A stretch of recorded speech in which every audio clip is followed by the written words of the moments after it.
Antonio Alberto Gasalla nació el 9 de marzo en 1941 en Ramos Mejía, un suburbio obrero del oeste del Gran Buenos Aires, Argentina.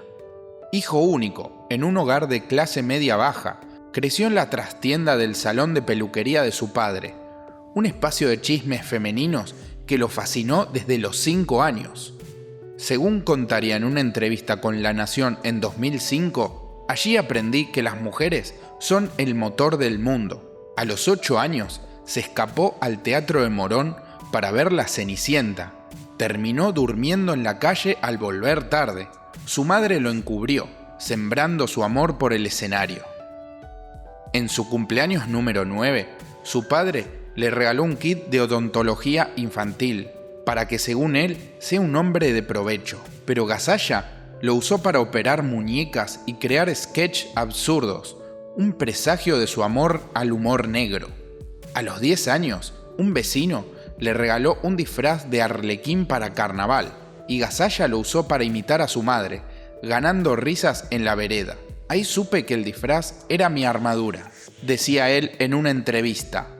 Hizo el secundario en el Colegio Nacional de Morón, donde destacaba en el teatro escolar. Él devoraba películas de Charles Chaplin, lo tenía como su ídolo, soñando con ser payaso para que lo escucharan. En ese momento, la relación con su padre se deterioraba, argumentando que hasta le pegaba por soñar con actuar. La juventud de Gasalla, en los años 50 y 60, fue una emancipación gradual. Ingresó a la UBA para odontología, por mandato paterno. Aguantó 4 años perforando dientes falsos y lo odiaba por completo. Un profesor lo expulsó por dibujar caras en las prótesis.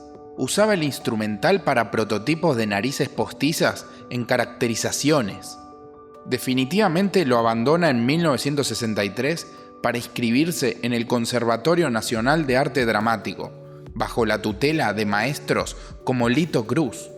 Hace clases de mimo y caracterización, donde pulió su don para el travestismo cómico.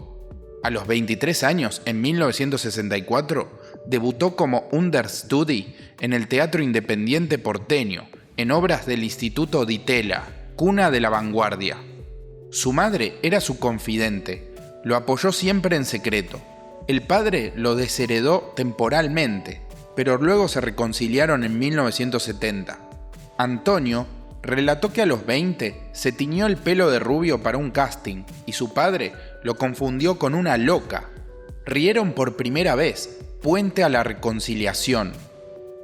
En 1965, un monólogo fallido en un cabaret lo humilló, expulsado por ser demasiado grotesco.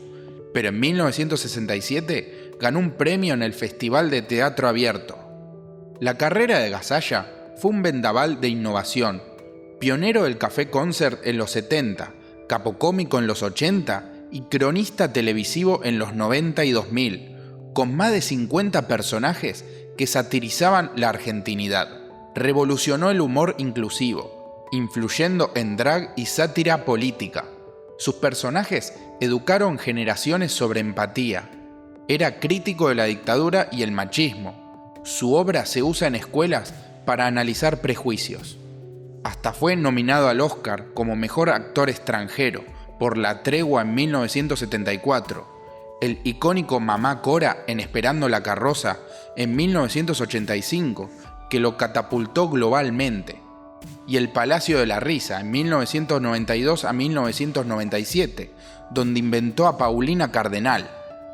Entre 1975 y 1980 se da la dictadura y resistencia, haciendo espectáculos clandestinos y exiliándose temporalmente a Uruguay. También hubo tropiezos en su vida. La dictadura lo censuró por subversivo, un quiebre con Pinti en 1980 por egos y algunos fracasos como un show fallido en España en 1978 que lo va a hundir en deudas. La vida personal de Gasalla fue un enigma, reservado, sin hijos y con rumores de romances con actores como Perciavale, pero que él negaba. Él decía que su intimidad es como un sketch pero sin público, manteniendo su vida sentimental en un velo de misterio, con romances discretos y sin matrimonios públicos. Gasalla bromeaba: mi gran amor fue el escenario, el resto son extras. Le encantaba coleccionar corbatas vintage, tenía más de 200, herencia de su padre, y en su testamento dejó una cláusula para donarlas a un museo del teatro. Le encantaba el cine clásico. Entre sus pasatiempos, le gustaba coleccionar guiones viejos y enseñar teatro gratis a pibes del conurbano. Era un fiel defensor de derechos LGBT desde los 70. Cuidó a su madre hasta su muerte en los años 90, mudándola a su departamento. Él decía: ella era mi mamá Cora real. Y le encantaba la jardinería. Tenía un balcón de rosales en Recoleta. En su vejez, adoptó un gato llamado Chaplin, que dirigía sus siestas. Lo mencionó en su última entrevista de 2024 como mi único heredero fiel. Los últimos años, entre 2020 y 2025, fueron un declive silencioso. La pandemia lo confinó, agravando una demencia senil diagnosticada en 2020. Tuvo algunos regresos esporádicos, como por ejemplo en un cameo en El Eternauta en 2024. En febrero de 2025, una neumonía lo llevó al Otamendi. Alta temporal el 10 de marzo, pero recaída 5 días después. Falleció el 18 de marzo de 2025 en Buenos Aires a los 84 años en el Sanatorio Otamendi de Recoleta, víctima de complicaciones derivadas de una demencia senil diagnosticada en 2020, agravada por una neumonía severa. En ese momento lo acompañaba su hermano Juan Carlos. Hubo velorio en el Teatro Nacional con Mirta Legrand, a quien él le encantaba imitar. Twitter explotó con el hashtag Gasalla Eterno. Hubo millones de views en videos de Paulina. Se fue riendo en sueños. Así lo reveló su hermano. Hubo muchos tributos en teatros nacionales.